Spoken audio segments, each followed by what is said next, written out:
Definitely. All right, moving on to our next topic at hand. And this is in regards to the HTC Vive, as well as other headsets, finally. This is reported off of CNET.com. This is written by Scott Stein. HTC Vive focused standalone VR hitting US later this year. The phone-free PZ headset launched in China but arriving worldwide to compete with Google's Daydream View and Facebook Oculus Go. Our HTC Vive Focus, a mobile standalone VR headset first launched last year in China, is now going worldwide by the end of the year, according to an announcement by HTC during the Game Developers Conference in San Francisco. The headset was built in 6 DOF 6 degrees of freedom, tracking that allows movement in a room without added external sensors. It runs software compatible with HTC Viewport VR apps and games, not Steam, using a software toolkit called Vive Wave.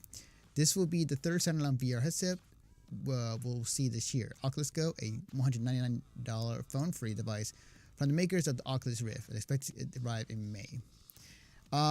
So basically, how much did you say it was? $199. Wow.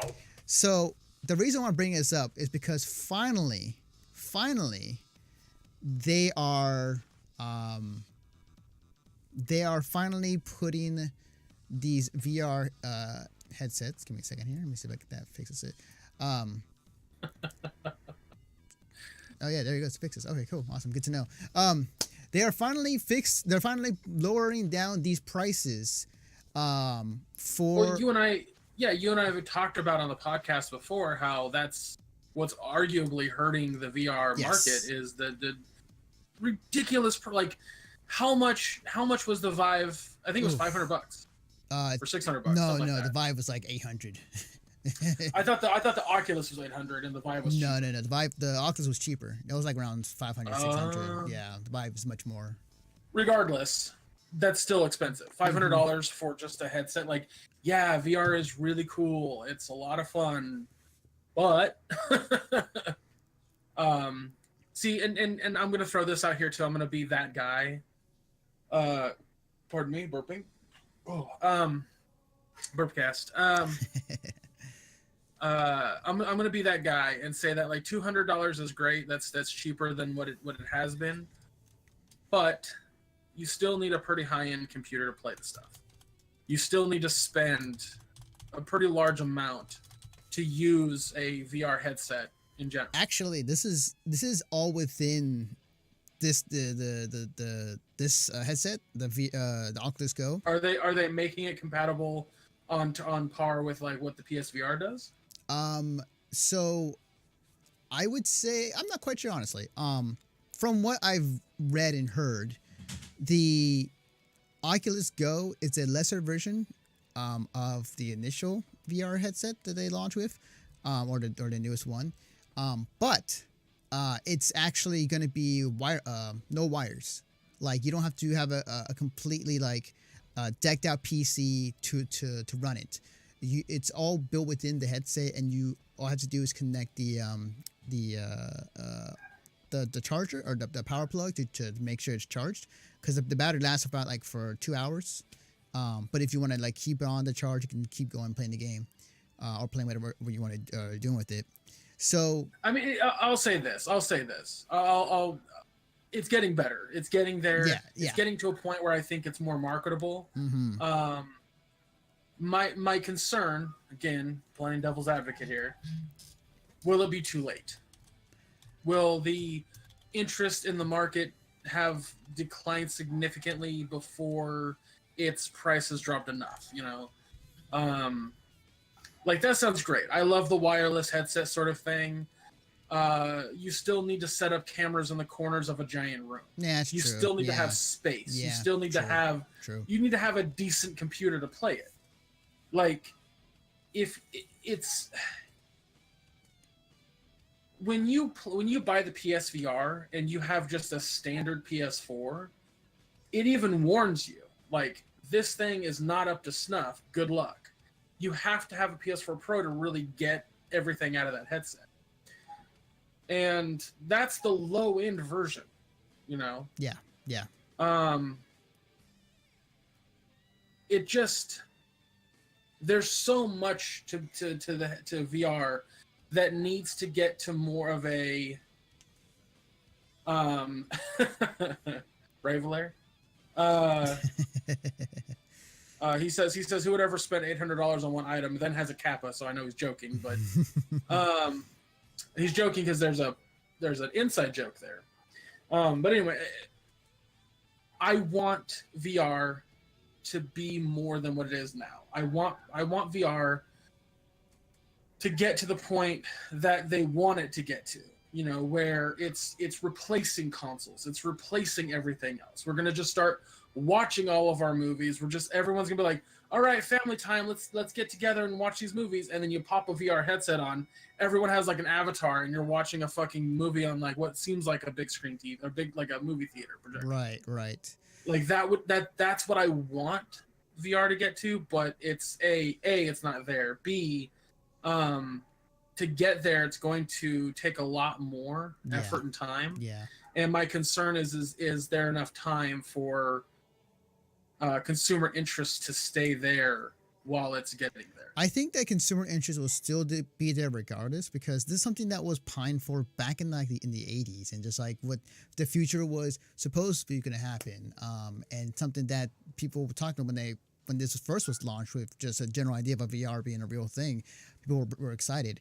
Are consumers now going to be excited for this later on in their lifetimes? Maybe.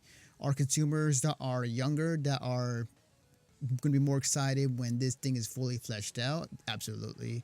I think that VR future will come, but it's not now. I think that we are still light years away from being able to where... I wholeheartly agree. Yeah. I'm excited. I don't think VR research and development is going to stop anytime soon. Mm-hmm. But I definitely think that, my concern is you look at the sales of VR, and they've dropped significantly, and I just attested that to cost, because I've played with the VR. I mean, Brian has one when I was at his house. Brian of Heat, by the way, of Having the Energy. Right. I played on the Vive, and I played on the PSVR, and it's fun. If you have the money to spend on a PS4 Pro and a PSVR, do it, because it's worth the fun. Yeah. But there's also two factors that I've put into two things that I've always put into VR that I think are important to keep in mind. It's a very motion heavy device. Yeah. It's not a I want to have fun just playing a video game. Boop. That's all I got to do. My eyes face this screen. I have a controller in my hand and I play. A VR headset requires a lot of motion, a lot of movement. VR, for example, is not very disability friendly. Yeah, that is true. That is very true. So I'm just saying, that's why to me stuff like VR seems very gimmicky. Yeah.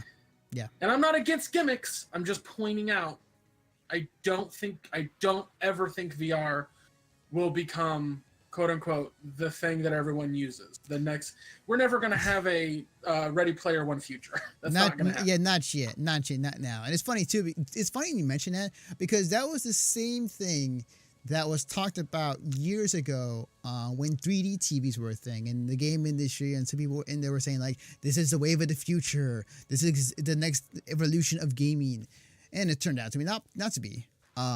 So it's kind of another footnote in terms of how VR. Well, people like to be lazy when it comes to their entertainment. Mm-hmm. You don't want to go to the theater and see a movie and have your seat do this the whole time.